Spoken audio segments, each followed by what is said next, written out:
Hi everybody, welcome back. We continue from where we left off the last class.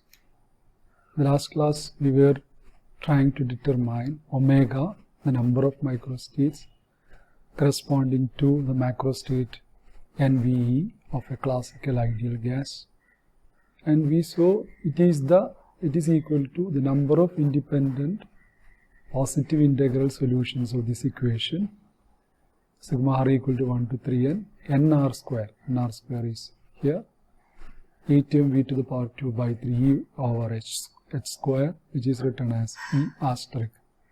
So the number of positive integral solutions of this equation, that is actually omega.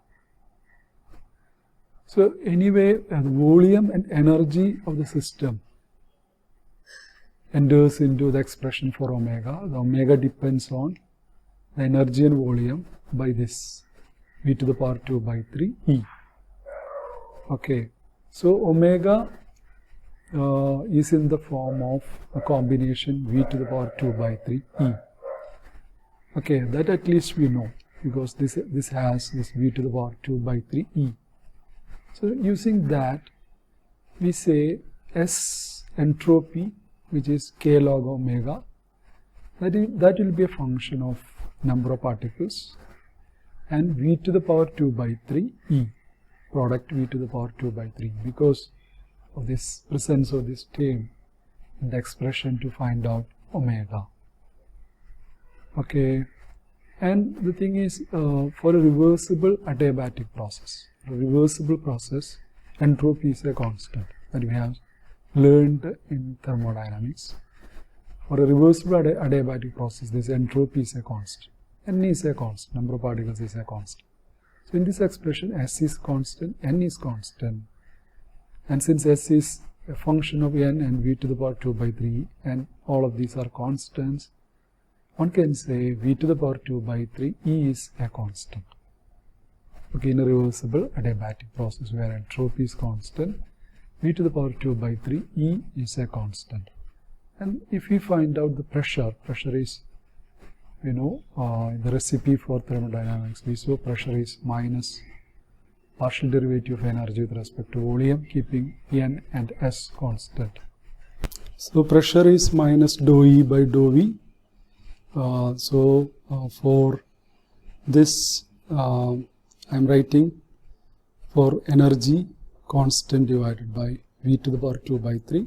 So minus dou by dou V of C over v to the power 2 by 3. So as we differentiate, we will get minus C times minus 2 by 3 v to the power minus 5 by 3, which is 2 by 3 C over v to the power 5 by 3. So this is basically C 2 by 3rd of E by V. E we know is constant by v to the power 2 by 3. So if we this v to the power 5 by 3 can be written as v to the power 2 by 3 into v. So C by v to the power 2 by 3 is E. So this is 2 by 3rd of E by V. So pressure is 2 by 3rd of E by V.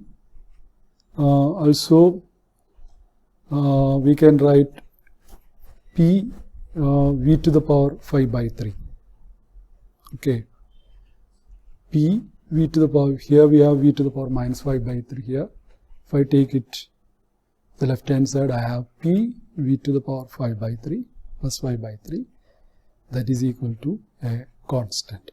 So for this particular case, for a reversible adiabatic process where entropy is constant, I can get these relations, P equal to 2 by 3 by V.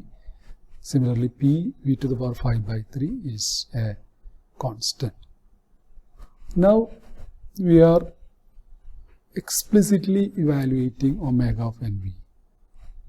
Okay, here as we told here, omega of NVE is the number of independent positive integral solutions of this equation, sigma r equal to 1 to 3 and r square this. So we are explicitly evaluating it, this equation. sigma r equal to 1 to 3 and r square equal to this E star, which is written as r square, where r is the radius, capital R is the radius. So what we do here is we imagine a 3n dimensional space. Its coordinate axes are nr, where r is 1 to 3n. So we consider a 3n dimensional one. Its coordinate axes are n1, n2, n3, n4, n 3r, and so that is written here. So this radius is root of this E star. So r is root of 80mv to the power 2 by 3e over h square. So omega of nve will be the number of positive integral lattice points, lying on the surface of a 3n dimensional sphere of radius r. So this is an equation for sphere, sigma r equal to 1 to 3 and nr square, that is equal to r square. That is an equation for a sphere for radius r.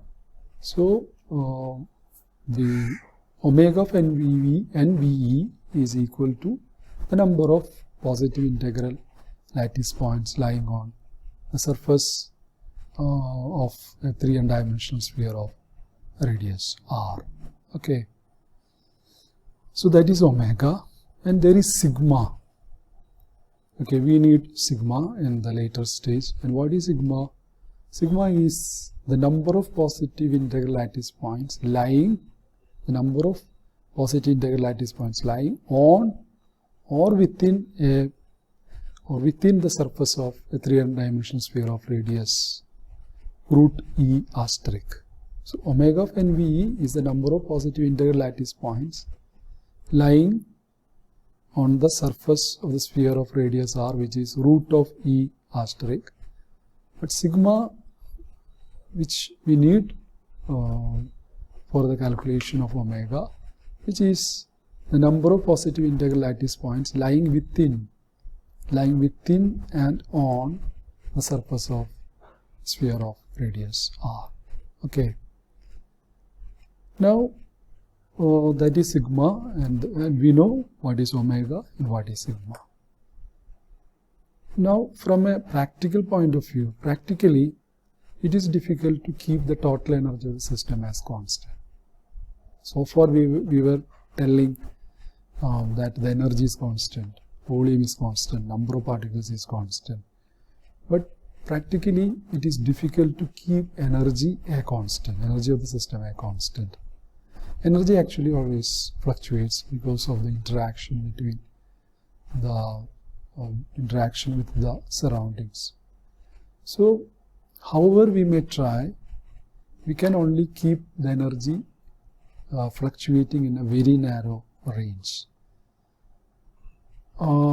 The effective width of the range over which the energy may vary, that will be very small in comparison with the mean energy of the system. Okay, so we can keep the energy of the system varying in a very narrow range, and that range is specified by the limit E minus delta by 2 to E plus delta by 2. Okay, where this delta is very small, delta is far less than the energy of the system, the mean energy of the system. So energy varies in between E minus delta by 2 and E plus delta by 2. And typically this delta by E, the narrow range over which energy changes, to the energy of the system, mean energy of the system, that is of the order of 1 by root n. N we know is very large, so root n, okay, of the order of 1 by root n. This actually stands for order of, okay, 1 by root n. And since omega, since it is non-physical, because omega actually denotes the number of microseconds corresponding to exactly energy. Since it is non-physical, since energy varies, fluctuates, we discard omega and we go for gamma. Okay, we go for gamma, which is the number of microstates of the system in the energy range E minus delta by 2 to E plus delta by 2. Okay, so we started with the omega, which is the number of microstates for the energy E, exactly energy E. We discard at this step, we are discarding this omega since it is non-physical, because physical systems energy always fluctuates. It is very, very difficult to keep energy as fixed. So we go for gamma, where gamma is the number of microstates of the system in the small energy range E minus delta by 2 to E plus delta by 2. And we have seen sigma. Sigma is the number of microstates lying within or on the sphere of radius r. Okay, so this is gamma. Now gamma can be written as the derivative of sigma with respect to E into delta. So this shows how the number of microstates is varying with E. Okay, sigma we know that is the number of microstates lying within and on a sphere of radius r, and here we are taking its rate of variation with respect to energy. So we get that rate and we are multiplying it with delta, the energy range within which the energy is changing. So we get what? Gamma. So this is how gamma is related to sigma.